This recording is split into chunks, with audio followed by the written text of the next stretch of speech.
Okay, we're ready. All right, this is Central Michigan. We have head coach John Bonamego, Tyler Conklin, Amari Coleman, and Joe Ostman. All right, we're going to start with a statement from the head coach. Well, I'd first like to thank the bowl committee for selecting us to play in the famous Idaho Potato Bowl. Everything in our experience the last 2 years, different bowls that we've been to, this really has been a first-class operation. The people, the events, our players have had a fantastic time, and I just really want to extend a thank you on behalf of myself, our program, and our entire university for, number one, the invitation, and secondly, just the hospitality, treatment, and everything that we've received. I want to thank our administration, and I really want to thank my staff, my coaching staff, and our players for the hard work that they put in throughout the season to get us to this point. We're excited for the matchup. Wyoming is a quality opponent. I have the utmost respect for Coach Bowl and their program and just how he does things. I've followed him for a number of years, and it's been great to have the opportunity to kind of interact with him and share some stories and really get to know him a little bit better. So we're excited for the matchup. We're excited to be here, and we can't wait to play on Friday. And with that, I'll open it up to questions.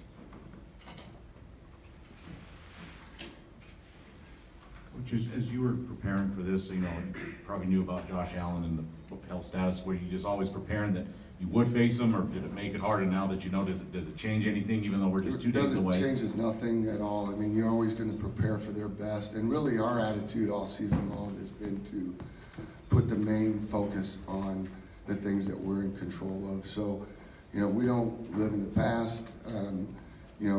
Good or bad, we kind of reset our priorities. We set our sights on the next objective, and we put everything we can into the preparation for going out to be able to, install a game plan, and then our players learn the game plan and go out and execute and try to earn a win on game day. And so the onus has been all season long more about us and what we can control and what we do versus who we're playing.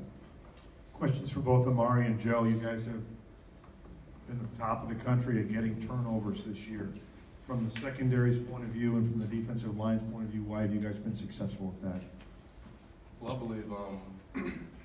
believe from the D-line and other players, I feel like, because if the D-line isn't getting pressured, then we can't have the opportunity to get picks. So when the defensive line gets pressure, then the QB rushes the throw, and then we get the opportunity to go get the ball and make turnovers. So I feel like it's just a combined effort from all of us. Yeah, complementary football. Our secondary, actually our defense as a whole, has a lot of experience. We've played together for a long time, and the guys in the secondary aren't giving quarterbacks anywhere to go. Combination of that, and then our defensive line having a variety of guys that can get to the quarterback. That's what happens. You're able to create turnovers and get sacks. So we're lucky to be able to play together these last few years, and we're looking forward to one more game. Tyler, I guess going off of that, Wyoming, I think, is second in the country. In takeaways, is it, as an offensive guy, is that good experience for you in practice? I know you don't always go against the ones, but to kind of play against a defense that likes to take the ball away so much. Yeah, I think going against our defense every day throughout camp and practice really kind of puts us in the best situation possible preparing for this Wyoming defense. We got great corners. We're really great at every position, defensive line, linebacker, corners, so there's really nothing we haven't seen. So I think going against our defense day in and day out just has us prepared extremely well for this Wyoming defense, who's also stingy with creating turnovers, and just they have a good defense altogether, good chemistry. So. But you talk about both teams forcing turnovers. When you look at Wyoming's defense off film, do you see a lot of similarities with yours as far as what they do well, or do you see some marked differences as well? Well, I mean, I think they're an excellent defense overall. They don't give up a lot of big plays, so consequently they don't give a lot of points up. They're very well coached. They play with a high, very high level of effort. They're just solid all the way around. I mean, I think they've got some really good players on that defense, but it's not like they're relying on one or two superstars. I think they're very well built. I think they're exceptionally sound in scheme, and they're just they're just a very well coached defensive team. And when you have that combination of a sound defense that plays hard, they become opportunistic. And I think, I see that similarity in us. Amari mentioned, the pass rush. I mean, when you can make quarterback uncomfortable, and he's got to throw the ball before he's ready, he's going to make bad throws, and that creates opportunities for the secondary. If he hangs on to it too long, we're going to get him to get sacks. And so, again, Joey mentioned complementary football, front end, back end, tied together, and then really offensively, defensively. When we get turnovers defensively, it helps our offense. And so,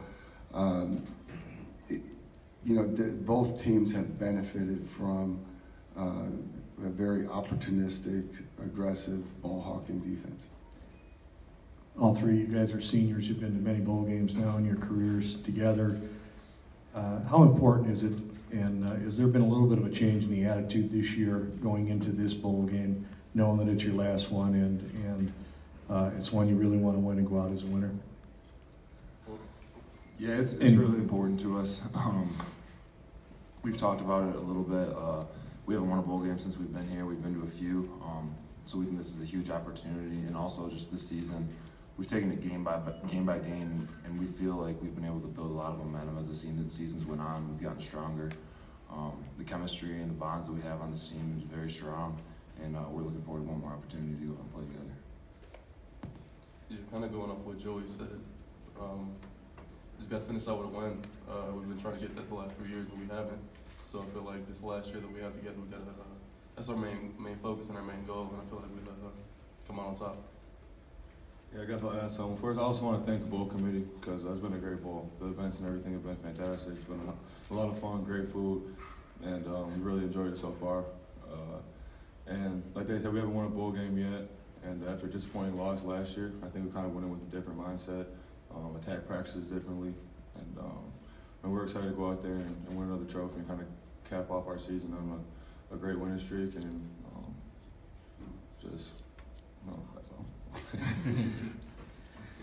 Amari and Joe, finding enough today, embrace that challenge of getting to go against such a high-profile guy like that? Yeah, I feel like I look forward to it. I mean, obviously we come out.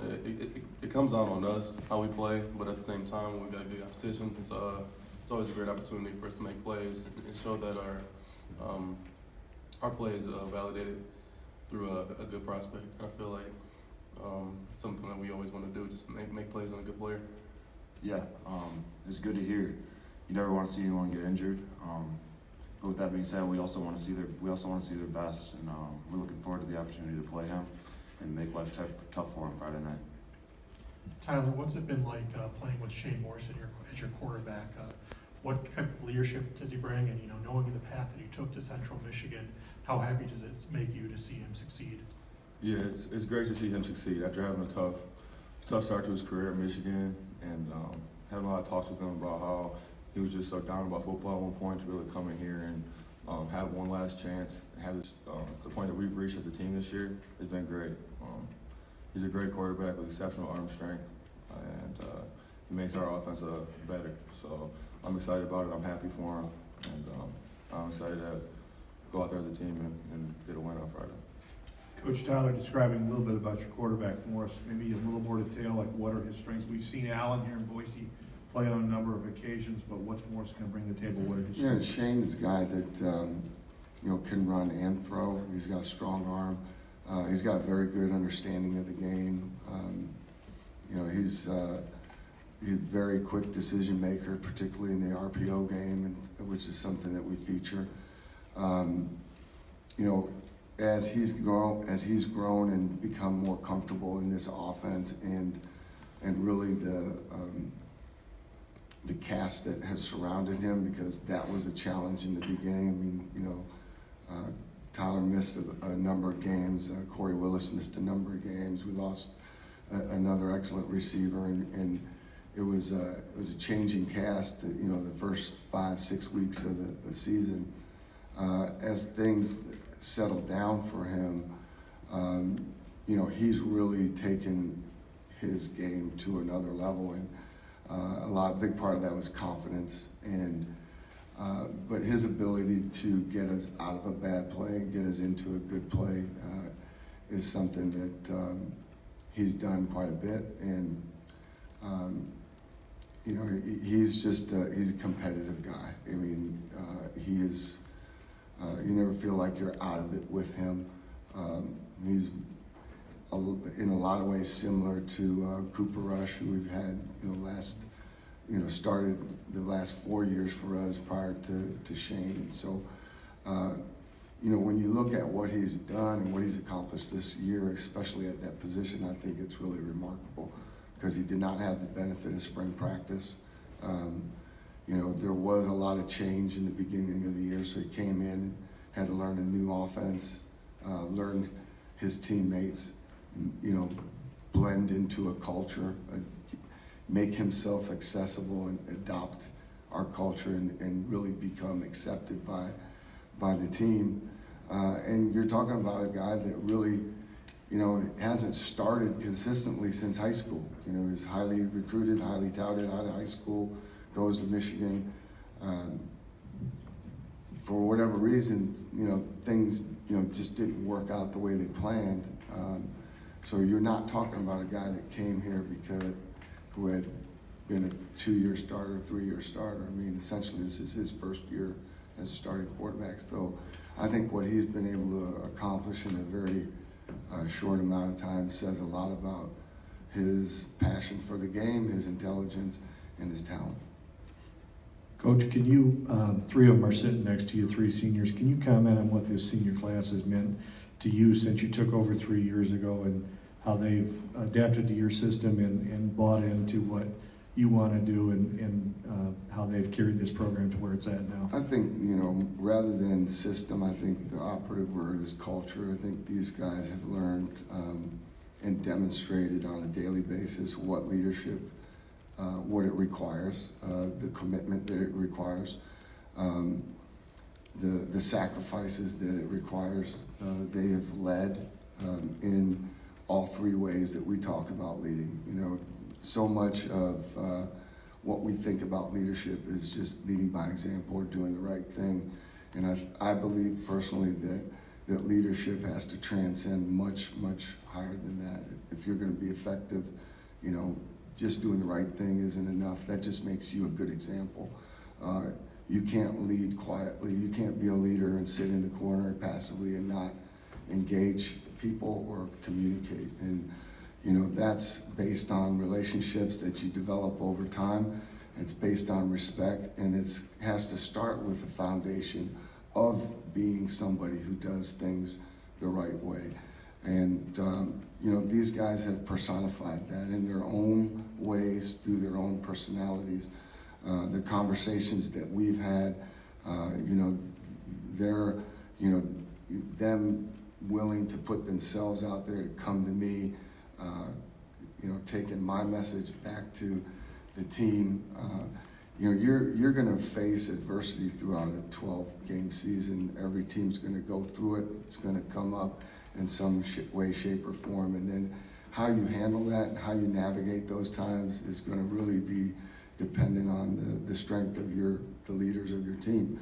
As coaches, as the head coach, as position coaches, coordinators, that's part of our job description. We're expected to be leaders, but we have said from the beginning, and I've always believed that the greatest teams that I've ever been a part of have been player-led. That you've had great leadership in the locker room, and these 3, and then pretty much to a man, everyone that's been in their class it really started a year ago. And after we lost against Tulsa in the bowl game, and the manner in which the season ended, and these guys kind of made a determination that they weren't going to finish out their college careers that way, that they were going to fully invest themselves and demand from everybody else that they follow suit. And that's what they did. And in doing that, I believe we've taken a big step forward in our program because they've set new standards. They've set the bar higher They've been a great example for our underclassmen, not just the rising seniors next year, but all the way down to the freshman class of what it's supposed to look like. And you know, that's an important step when you come in and you're trying to establish a culture. It takes time, and I feel like we've taken a huge step forward this year, and a huge amount of credit has to go to these guys up here.